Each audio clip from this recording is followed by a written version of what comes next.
കടം വേണോ? ലോകോത്തര ബ്രാൻഡുകളുടെ എല്ലാ മൊബൈൽ ഫോണുകളും smart T V, smart watch, headset തുടങ്ങിയ എല്ലാ ഗാഡ്ജറ്റുകളും തവണ വ്യവസ്ഥയിൽ സ്വന്തമാക്കൂ. ജ്യോതി മൊബൈൽസ്, ഏരൂർ. കാട്ടുപന്നി, കുരങ്ങ്, മയിൽ, മലയെണ്ണ ഇപ്പോഴത്തെ അക്രമകാരികളായ കാട്ടുപോത്തുകളും. കിഴക്കൻ മേഖലയിലെ ചണ്ണപ്പെട്ട മലയോര ഗ്രാമം വലിയ ഭീതിയിലാണ്. കഴിഞ്ഞ ഒരാഴ്ചയായി ജനവാസ മേഖലകളായ ആനക്കുളം, കോടാനൂർ, മൂർത്തിക്കാവ് ഉൾപ്പെടെയുള്ള ഭാഗങ്ങളിൽ കാട്ടുപോത്തിന്റെ സാന്നിധ്യമുണ്ടായിരുന്നു. പുരയിടത്തിൽ തോല് ശേഖരിക്കാനെത്തിയ ശാന്തമ്മ എന്ന വയോധിക കാട്ടുപോത്തിന്റെ മുന്നിൽപ്പെടുകയും പിന്നീട് തലനാരിഴയ്ക്ക് രക്ഷപ്പെടുകയുമായിരുന്നു. സന്ധ്യ കഴിഞ്ഞാൽ ആനക്കുളം, കോടാനൂർ, മൂർത്തിക്കാവ് പാതയിലൂടെ സഞ്ചരിക്കാൻ നാട്ടുകാർക്ക് ഭയമാണ്. ഒറ്റയ്ക്ക് പോകാതെ കൂട്ടമായിട്ടാണ് ഇപ്പോൾ ഈ ഭാഗത്ത് നാട്ടുകാരുടെ സഞ്ചാരം. കുട്ടികളെ സ്കൂളിലേക്ക് അയക്കാൻ പോലും ഭയമാണെന്ന് മാതാപിതാക്കൾ പറയുന്നു. പാതയിൽ ചിലയിടത്ത് തെരുവിളക്കുകൾ ഇനിയും സ്ഥാപിച്ചിട്ടില്ല. ഇതും രാത്രികാലങ്ങളിൽ ജനങ്ങൾക്ക് സൃഷ്ടിക്കുന്നത് വലിയ ബുദ്ധിമുട്ടാണ്. ഇതിനിടയിലാണ് കഴിഞ്ഞ ദിവസം ചണ്ണപ്പേട്ട എണ്ണപ്പനത്തോട്ടത്തോട് ചേർന്നുള്ള ജനവാസ മേഖലയിൽ വലിയ കൂട്ടമായി കാട്ടുപോത്തുകൾ എത്തിയത്. സ്കൂളുകൾ, ആരാധനാലയങ്ങൾ, അംഗൻവാടികൾ ഉൾപ്പെടെ പ്രവർത്തിക്കുന്നതിന് തൊട്ടടുത്തായിട്ടാണ് കാട്ടുപോത്തുകൾ തമ്പടിച്ചിരിക്കുന്നത്. വനം വകുപ്പ് അധികൃതരെ വിവരമറിയിച്ചിട്ടും യാതൊരുവിധ നടപടിയും ഉണ്ടായിട്ടില്ലെന്ന് നാട്ടുകാർ ആരോപിക്കുന്നു.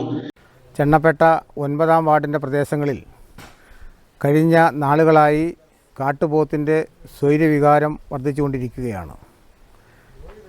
നിരന്തരമായ ആളുകൾ 6-7 കാട്ടുപോത്തുകളെയും കുട്ടികളെയും കണ്ടുകൊണ്ടിരിക്കുന്ന സാഹചര്യത്തിൽ വഴിയാത്രക്കാർക്കും സ്കൂൾ കുട്ടികൾക്കുമൊക്കെ പോകുവാൻ പേടിച്ച് ഇരിക്കുന്ന ഒരവസരത്തിലാണ് നിരവധി തവണ ഫോറസ്റ്റുകാരെ അറിയിച്ചിട്ട് പോലും അവരാരും അതിൻ്റെ ശ്രദ്ധ കൊടുക്കുകയോ കാട്ടുപോത്തിനെ ഓടിച്ച് വനത്തിലേക്ക് കയറ്റുന്നതിനുള്ള നടപടി സ്വീകരിക്കുകയോ ചെയ്തിട്ടില്ല.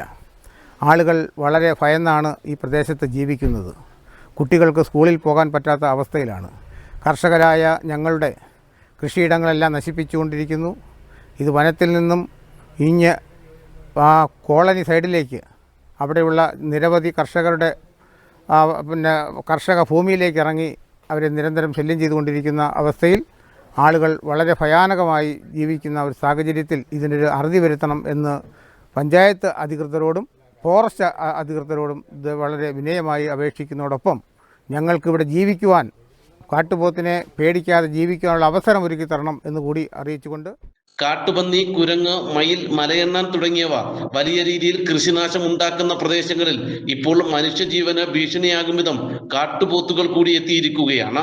വനംവകുപ്പ് കിഴക്കൻ മേഖലയിൽ പ്രഖ്യാപിച്ചിട്ടുള്ള വന്യജീവി ആക്രമണം ചെറുക്കാനുള്ള പ്രതിരോധ പ്രവർത്തനങ്ങളെല്ലാം പാളിപ്പോവുകയാണെന്ന് നാട്ടുകാർ ആരോപിക്കുന്നു.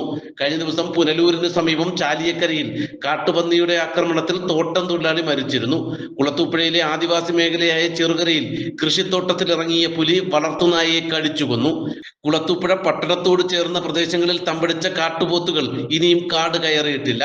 വന്യജീവി ആക്രമണത്താൽ ജനജീവിതം തന്നെ താറുമാറാവുകയാണ്. ഇനിയും അധികൃതർ നിസ്സംഗത തുടർന്നാൽ പൊലിയുന്നത് നിരവധി മനുഷ്യജീവനുകളായിരിക്കുമെന്ന കാര്യത്തിൽ സംശയം വേണ്ട. നാട്ടുവാർത്ത, അഞ്ചൽ.